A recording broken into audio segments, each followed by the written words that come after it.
Comment bien préparer la rentrée? Coucou et bienvenue sur le podcast Design My Career. C'est le média et la plateforme d'accompagnement qui t'aide à construire une carrière créative qui a du sens. Et du coup, on va faire le point sur le trimestre 1, trimestre 2 et on va dire les 2 premiers mois du troisième trimestre pour essayer de bien préparer le quatrième trimestre 2025. Pour cela, je t'ai préparé un quiz pour évaluer tes objectifs de carrière. T'inquiète, c'est plutôt simple. Tu peux dès à présent préparer un stylo pour noter 2-3 petits trucs et compter sur tous les points. Je t'explique le principe. Le quiz est réparti en 5 catégories pour explorer ta carrière. Première catégorie, formation. Est-ce que tu développes tes compétences? Deuxième catégorie, perspective. Est-ce que tu arrives à te projeter dans plusieurs scénarios? Troisième catégorie, visibilité. Est-ce que tu arrives à te rendre identifiable, à communiquer clairement sur ton profil? Quatrième catégorie, l'impact. Quelle est ton empreinte professionnelle? Cinquième catégorie, les finances. Est-ce que tu te sens stable et serein? Donc, il va y avoir des questions complémentaires. Pour chaque catégorie, tu vas noter 0 pour pas fait du tout, 0,5 pour en cours et 1 pour fait. Et une fois que tu as ton décompte, je pourrais te partager en fait les résultats pour savoir si tu te situes entre moins de 2 points, 2 et 3,5 points et 4 points. C'est pas exactement les mêmes conseils. Donc j'ai hâte que tu fasses ce quiz avec moi. Allez, c'est parti! Donc, ce petit quiz en fait de la rentrée te permet d'explorer les différentes dimensions. La première dimension qu'on va explorer ensemble, c'est la question de la formation. Pourquoi est-ce que c'est important de se former? Se former, ça va te permettre de développer tes compétences et ton expertise notamment d'évoluer en permanence. Et à titre personnel, pour moi, on ne peut pas compter uniquement sur son emploi pour se former. C'est important aussi d'identifier des sujets sur lesquels se former. Pour cela, tu peux utiliser tes loisirs, un projet personnel ou tout simplement suivre une formation en ligne sur un sujet qui te plaît. La question que je vais te poser, c'est est-ce que tu t'es déjà formé ou as acquis une nouvelle expertise cette année? 0 si pas du tout, 0,5 si c'est en cours et 1 si c'est fait. Dans mon cas, c'est fait pour cette année. J'ai acquis une nouvelle expertise. Ce que j'ai fait, c'est que j'ai travaillé vraiment sur tout ce qui va être communication, valorisation de ma démarche, accompagnement professionnel. Donc je me suis formée sur cette thématique-là et c'est trop cool. La deuxième catégorie, c'est les perspectives. Est-ce que tu as prévu plusieurs scénarios pour ta carrière? As-tu identifié un plan A, un plan B pour ta carrière, voire même un plan C si tu es chaud et à fond? Alors, tu mets 0, 0,5 ou 1 en fonction de là où tu te situes. Et pas de souci. La plupart du temps, cette catégorie, il y a très peu de personnes qui travaillent vraiment ou ils oublient en fait de le faire. Donc c'est normal s'il y a 0, donc pas fait du tout. Moi, dans mon cas, ouais, j'ai envisagé plusieurs scénarios, notamment dans la répartition de mes différentes activités. Donc ça me permet de savoir si à un moment j'ai envie de pivoter, d'avoir déjà réfléchi à ces scénarios. 3. Visibilité. Te rendre identifiable. Est-ce que tu as amélioré ta communication pour être mieux reconnue dans ton secteur ou au sein de ton travail? Pour moi, là, c'est un peu, tu choisis l'échelle que tu désires. Parce que certaines personnes veulent déjà t'identifier au sein, en fait, de leur structure, leur entreprise, leur institution publique, tandis que d'autres veulent être plutôt reconnus au sein de leur secteur d'activité, voire même être influents au sein de leur domaine. Donc, tu reformules un peu la question en fonction de ton objectif, et après, tu réponds à 0, 0,5 ou 1. Dans mon cas, je dirais que c'est quand même bien avancé, hein. J'aurais bien tenté en 0,75. En tout cas, j'ai beaucoup travaillé sur rendre identifiable le podcast, notamment le blog, les contenus en fait que je publie, porter ma voix, communiquer aussi dessus, intervenir aussi auprès de différents publics. Donc je trouve qu'on est quasiment sur un 1, puisque j'entrevois quand même encore quelques marges de progression. 4. Impact. Quelle est ton empreinte professionnelle? Là, pareil en fait, tu vas pouvoir répondre à plusieurs niveaux. Tu as déjà l'impact dans tes propres projets et après tu as l'impact aussi au sein de ta discipline professionnelle. Si tu es designer comme moi, on parle du design. Si tu es plutôt dans la facilitation dans d'autres disciplines, on parle de ta discipline de base. Donc les questions à se poser. As-tu eu l'impact que tu voulais dans tes projets? Par impact, là, ça entend, est-ce que tu as l'impression que quand tu travailles sur un projet accompagné de structure, que ça fonctionne, que déjà la structure ait des résultats, que ça permet une amélioration du bien-être des usagers? Puisque parfois, on a l'impression qu'on fait des coups d'épée dans l'eau et c'est ok, c'est juste que parfois, le design et l'innovation ne sont pas placés au bon endroit, malheureusement. Ou ça nécessite d'avoir un travail encore plus stratégique à faire en amont pour parvenir à avoir l'impact que tu désires avoir. L'autre pendant de cette question, c'est est-ce que tu as de l'impact ou participes à l'essor de ta discipline? Et ça, pareil, c'est une question pour moi qui est assez importante parce que notre métier, en tout cas du design, est peu reconnu, enfin ça dépend des branches notamment, mais le design social est quand même en train de se développer, mais ça reste quand même un métier qui est très peu mis en avant et très peu compris surtout. Donc pour moi c'est important à mon échelle de pouvoir en parler, vulgariser, participer à une acculturation de cette discipline, et aussi j'avoue je suis très passionnée, donc j'en parle à tout le monde. Voilà, c'est convertir les gens au design d'une certaine façon. En tout cas, voilà, j'essaye de me dire que je participe à donner de la visibilité à cette pratique qui me tient à cœur. 5.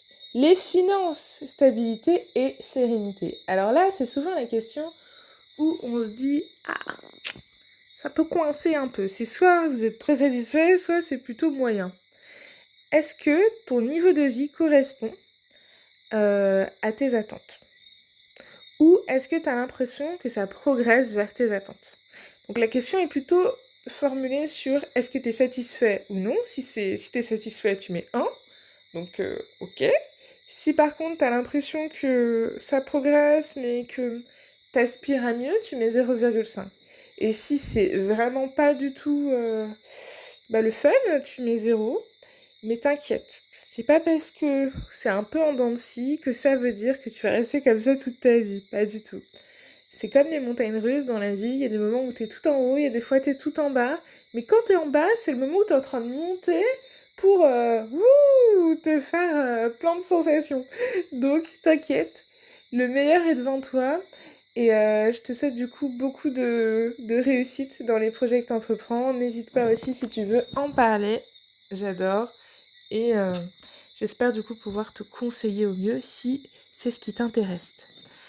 Est-ce que tu es prêt à faire le total? Donc, pour rappel, formation, perspective, visibilité, impact et finance.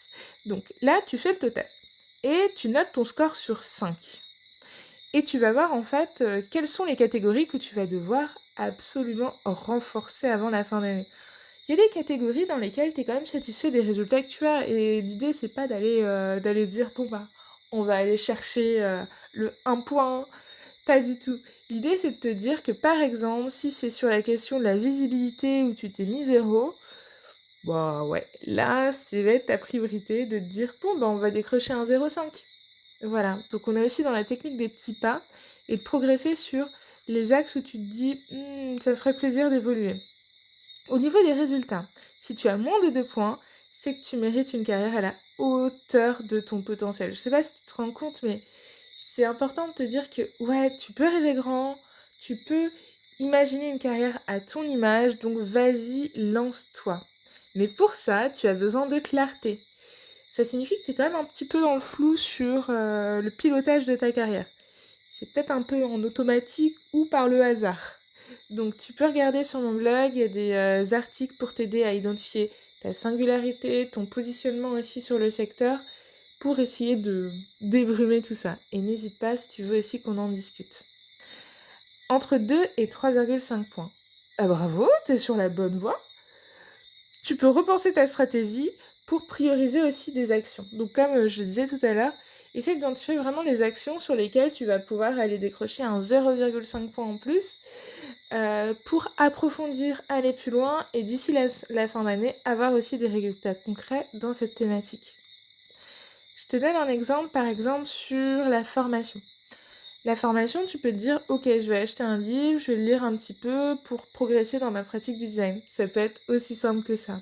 Sur la partie perspective, tu peux te dire, ok, plan A, tac, tac, tac, je trouve du travail si tu es en recherche d'emploi. Plan B, qu'est-ce que je fais si je trouve pas du travail, par exemple, dans les 4 mois qui viennent. Peut-être que tu lances un projet personnel en parallèle. Peut-être que tu fais en sorte d'avoir un job alimentaire pour soutenir ton activité entrepreneuriale. J'en parlais du coup dans un autre podcast sur le fait que c'était une opportunité, donc n'hésite pas à l'écouter si ça t'intéresse. Sur la question de la visibilité, un petit tips, c'est qu'il faut identifier tes canaux. Quels sont les canaux avec lesquels tu es hyper à l'aise? Il y en a où c'est envoyer des messages, interagir. Il y en a, ça va être du coup plutôt être éloquent quand tu les vois en présentiel, en vrai. Il y a d'autres personnes, ils préfèrent réseauter de façon plus informelle. Donc trouve tes atouts et utilise tes atouts pour communiquer. Et c'est pas forcément se lancer sur des publications LinkedIn. Je précise que ça va t'aider, mais en fait créer une vraie visibilité, ça passe par du relationnel. En tout cas, si tu veux vraiment marquer les gens et avoir un impact. Donc justement, on parle d'impact sur le point numéro 4. Là, du coup, ce que tu pourrais faire, c'est identifier en fait sur certains projets où tu considères que ça ne va pas assez loin, qu'est-ce qui a freiné et voir qu'est-ce que tu pourrais mettre en place dans les processus ou même dans l'accompagnement des projets pour pouvoir aller plus loin. Contribuer à l'essor de ta discipline, c'est de demander ah bah ok, est-ce que je peux en fait peut-être faire une publication ou donner une petite formation ou intervenir dans une école pour parler aussi du métier. Donc voilà, c'est tout ce qui participe à l'essor de notre discipline. Le point numéro 5, c'est les finances. Donc là, c'est un peu 50-50. C'est qu'il va falloir du coup essayer de voir pour renégocier son salaire ou tout simplement augmenter le prix de ses prestations si tu es entrepreneur. Parce que je vous vois, ceux qui facturaient 200 € la journée, on les voit. N'hésite pas à augmenter. Donc à essayer d'être payé à la valeur aussi de ce que tu proposes. Pareil, si tu te rends compte que c'est un peu compliqué de renégocier ou d'augmenter tes tarifs, parce que peut-être qu'en fait tu as déjà des bons tarifs, et peut-être envisage de créer un produit, un service ou une mini-activité en parallèle qui te permet d'avoir une autre source de revenus. Bien sûr, sans que ça dépende trop de ton temps. Voilà, ça c'est l'objet d'autres podcasts. Donc si ça t'intéresse, dis-le moi, je pourrais te faire un podcast là-dessus. Donc si on revient sur les résultats, si tu as plus de 4 points, bravo. En fait, continue, tu assures. Tu es vraiment en mode fusée, tu avances à fond. Donc ce que je vous invite à faire, c'est de mesurer régulièrement en fait votre progression. Non pas parce que l'idée c'est de s'évaluer, de performer, pas du tout. C'est juste pour vous améliorer. L'idée c'est d'être dans une logique d'évolution personnelle, professionnelle. Et du coup pour ça, c'est bien d'avoir des objectifs ou des choses sur lesquelles se challenger. Parce que sinon ça risque d'être compliqué d'évoluer si tu n'as pas d'indicateur et si en plus tu ne les regardes pas. Donc, hâte d'avoir un peu vos résultats en commentaire, voir où est-ce que vous vous situez.